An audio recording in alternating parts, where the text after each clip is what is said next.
See, in this video, I'm gonna talk about how we can find out the application of grammar in a sentence. हम उससे grammatical profile को कैसे पता कर सकते हैं.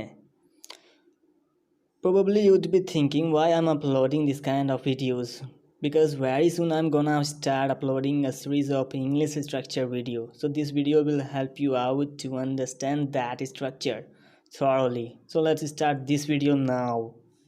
To figure it out, we need to have command over four things, and these are letter, word, phrase, clause, and at last sentence. So one by one we will discuss all of these. So let's start with the very first one, letter. देखो letter हम किसे बोलेंगे. आप कोई भी letter ले लो, जैसे MNOAFSW, कोई भी, that would be called letter. तो फिर अल्फ़ाबेट क्या है. आपके दिमाग में चल रहा होगा कि अल्फ़ाबेट क्या है. अल्फ़ाबेट जब हम ऑर्डर में बोलते हैं, जैसे कि ABCDEF A to Z, that is alphabet. Next one word. Word जो हमें कंप्लीट मीनिंग दे, बस तक के वर्ड को उसे हम वर्ड बोलेंगे जो हमें कंप्लीट मीनिंग दे, जैसे apple, ball, cat, dog, elephant, that is word which gives us complete meaning. Now we will discuss phrase and clause. So phrase and clause ये क्या है. So let's discuss phrase. phrase देखो phrase होता है वो group of words होता है, more than one words, group of words you could even say. And yeah, one more thing we need to know about phrase, that phrase does not contain its own subject and verb. What I'm trying to say, phrase का खुद का verb नहीं होता है, खुद का subject नहीं होता है. phrase जो होता है वो group of words होता है, इसका खुद का subject नहीं होता है, खुद का verb नहीं होता है. That would be called phrase. Now let's discuss about the type of phrase. How many types of phrase are there? There are 5 types of phrase: noun phrase, adjective phrase, verbal phrase, adverbial phrase, and phrasal verb.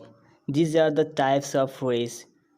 Now we will talk about noun phrase. देखो noun phrase क्या होता है. noun phrase को जानने से पहले हमें जानना होगा कि noun sentence में कहाँ कहाँ यूज़ होता है.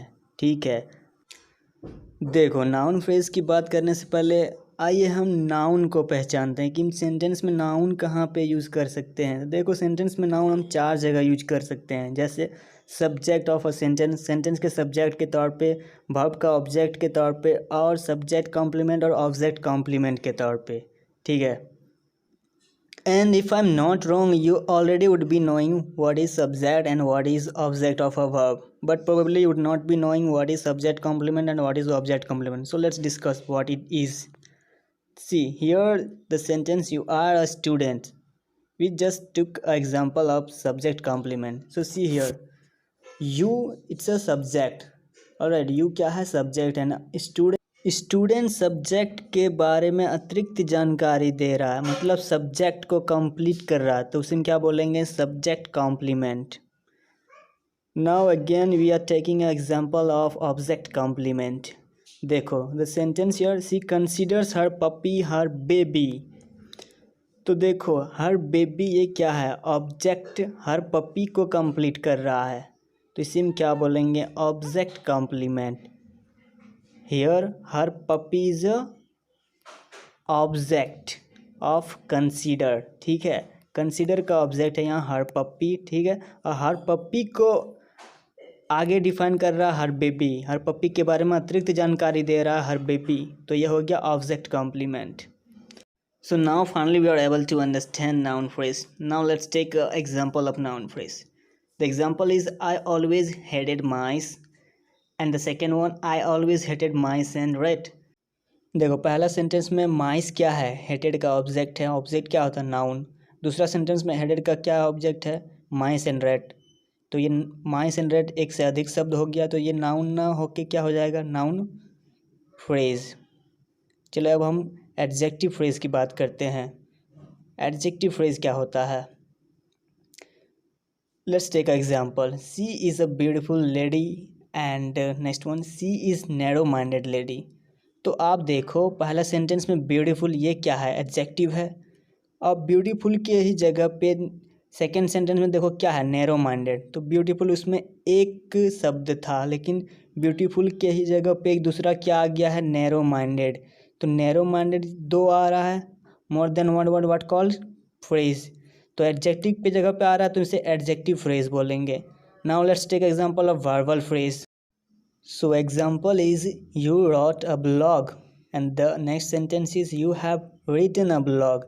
तो पहला सेंटेंस में wrote verb है and दूसरा सेंटेंस में have written, ये क्या है, ये भी verb है, लेकिन इसमें एक से अधिक verb आ रहा है have and written। हम बात नहीं करेंगे auxiliary verb और main verb, इन सब की बात नहीं करेंगे, सिंपली बात करेंगे कि have written एक से अधिक है। पहला सेंटेंस में wrote था सिंगल वन, have written ये दो है, तो ये हो जाएगा verbal phrase। Next we will take example of adverbial phrase. तो एडवर्बियल फ्रेज ये क्या है, let's take example, I met you yesterday and the next sentence I met you last week. देखो पहला सेंटेंस में एस्टरडे वर्ब मेट को qualify कर रहा है, तो ये एडवर्ब हो गया।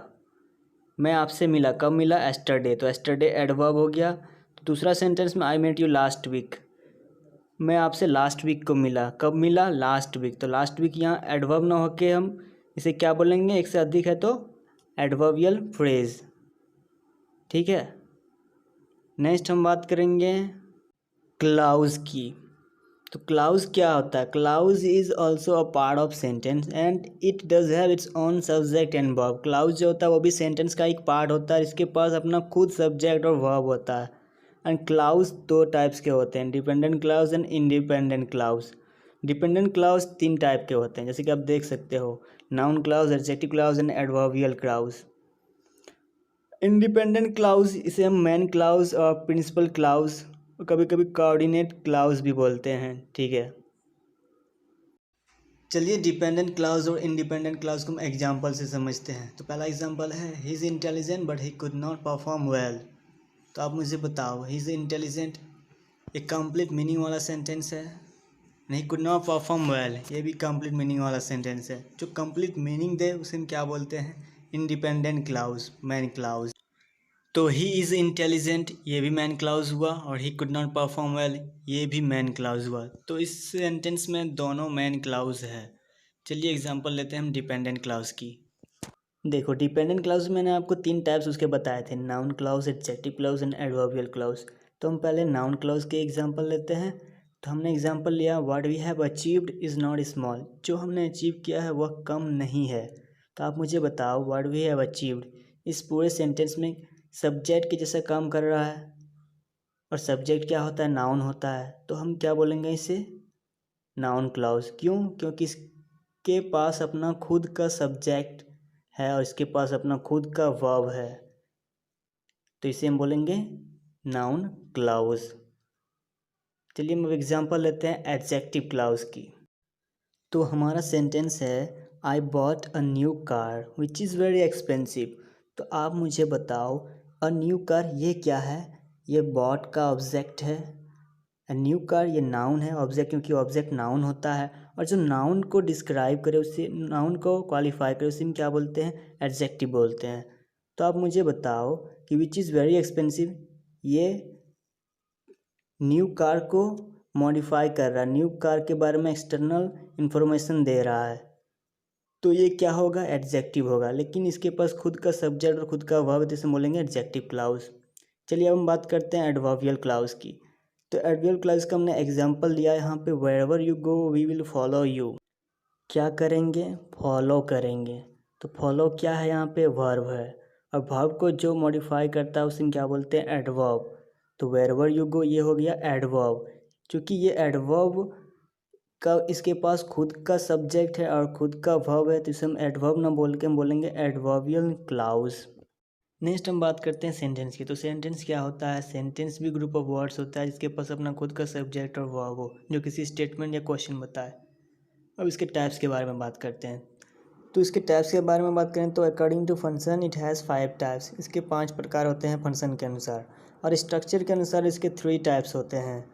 फंक्शन के तौर पे आप देख रहे हो assertive sentence, interrogative, imperative, optative and exclamatory. And structure के तौर पे simple sentence, compound sentence, complex sentence. चूँकि हम फंक्शन के तौर पे हमने बचपन से नरेशन वॉइस में हम लोगों ने पढ़ा है, तो शायद आप जानते होंगे उनके बारे में, और ये वीडियो भी उन पे बेस नहीं है तो हम डिटेल में नहीं जाएंगे। फिर भी हम स्ट्रक्चर के तौर पे सिंपल सेंटेंस को हम डिफ़ाइन करेंगे, इन तीनों को डिफ़ाइन करते हैं। तो देखो सिंपल सेंटेंस ये क्या होता है, इसके पास सिंगल फिनाइट वर्ब होता है। अब आप सोच रहे होंगे कि ये फिनाइट वर्ब क्या होता है, तो देखो एम इज यार was were have has had V1 V5 V2, ये सारे क्या है, फिनाइट्स वर्ब हैं। हम नॉन फिनाइट्स के बारे में भी बात करेंगे, नॉन फिनाइट्स वर्ब के बारे में। तो पहले मैं आपको बता दूं कि इनके एग्जाम्पल के बारे में, किसी सिंपल सेंस के एग्जाम्पल के बारे में। तो रोज लाइक सिमरन एंड आइसमान एंड सोनची have sign a movie together, दोनों में देखो फिनाइट वर्ब है लाइक्स एंड हैव, इनसे ये सेंटेंस बन रहे हैं। अब हम बात करेंगे नॉन फिनाइट वर्ब के बारे में। थोड़ा सा मैं आपको बता दूं नॉन फिनाइट वर्ब के बारे में, उसके बाद हम बात करेंगे कंपाउंड सेंटेंस के बारे में, ठीक है। तो एग्जांपल आप जैसे कि आप यहाँ देख सकते हो, हमने एग्जांपल लिया है I avoid talking to him, she avoids talking to him, he avoided talking to him. तो देखो तीनों सेंटेंस में टॉकिंग कॉमन है, जो कि इनफिनाइट वर्ब है। यानी इनफिनाइट वर्ब के ऊपर टेंस का कोई प्रभाव नहीं पड़ता है, बट फिनाइट वर्ब के ऊपर टेंस का और पर्सन के अकॉर्डिंग फिनाइट वर्ब चेंज हो जाते हैं, ठीक है। तो ये हमने बात किया नॉन फिनाइट वर्ब के बारे में। अब हम बात करेंगे कंपाउंड सेंटेंस के बारे में। तो देखो कंपाउंड सेंटेंस ये क्या होता है, कंपाउंड सेंटेंस में दोनों ही क्लाउज इंडिपेंडेंट क्लाउज होते हैं, मेन क्लाउज होते हैं। आइए एग्जाम्पल से समझते हैं। तो देखो एग्जाम्पल है यहाँ, she is very sincere but she could not realise her potential this time. तो देखो पहला शी इज़ वेरी सिंसियर, ये भी कंप्लीट मीनिंग दे रहा है, और दूसरा she could not realise her potential this time, ये भी कंप्लीट मीनिंग दे रहा है। इसका मतलब है दोनों के दोनों इंडिपेंडेंट हैं, और इंडिपेंडेंट से क्या बन रहा है, ये कंपाउंड सेंटेंस बना रहा है। अब हम बात करेंगे कॉम्प्लेक्स सेंटेंस के बारे में। तो देखो कॉम्प्लेक्स सेंटेंस ये क्या होता है, कॉम्प्लेक्स सेंटेंस में एक इंडिपेंडेंट क्लाउज होता है और एक से अधिक डिपेंडेंट क्लाउज हो सकता है। तो देखो एग्जांपल से समझते हैं, if you come here I will teach you. तो आप देखो, आप इफ़ यू कम हियर ये क्या है, ये डिपेंडेंट क्लाउज है, क्योंकि इसका खुद का कंप्लीट मीनिंग नहीं है। ऐसा लग रहा है कि ये किसी सेंटेंस का पार्ट है, और जो सेंटेंस का पार्ट हो ऐसा हमें लगे तो वो डिपेंडेंट क्लाउज होता है, ठीक है, वो मेन क्लाउज नहीं होता है। बट अगर आप देखो कि आई विल टीच यू, ये कंप्लीट मीनिंग दे रहा है कि मैं आपको पढ़ाऊँगा। तो ये कंप्लीट मीनिंग उसमें क्या बोलते हैं, इंडिपेंडेंट क्लाउज। तो पहला sentence if you come here, ये डिपेंडेंट क्लाउज, दूसरा इंडिपेंडेंट क्लाउज, दोनों से मिलकर क्या बना, complex sentence. So this is the end of this video now. अगर वीडियो पसंद आई हो तो हमें सपोर्ट कीजिए, सब्सक्राइब कीजिए और शेयर कीजिए इस वीडियो को। Thank you.